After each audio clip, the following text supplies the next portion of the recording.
Dnes sme v Tatranskej lesnej zažili jedno nádherné počasie. Myslím si, že sme si viacerí zaspomínali na súťažné stavy, kedy jazdci museli okrem slnka riešiť aj dážď.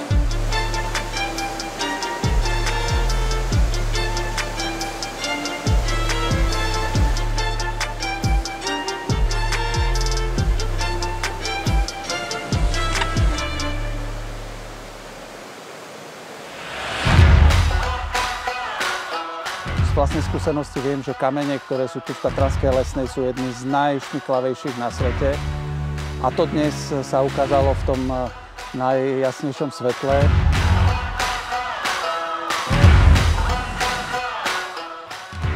Jazdci si vyskúšali prekážky a trate, ktoré ich preverili.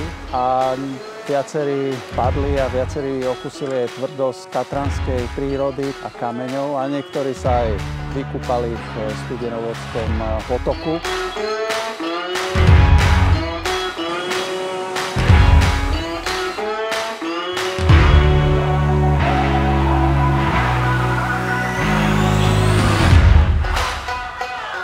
Ja som nesmierne rád, že táto akcia sa stala už tradičnou a každý rok privítame tých najlepších jazdcov zo Slovenska alebo aj zo zahraničia.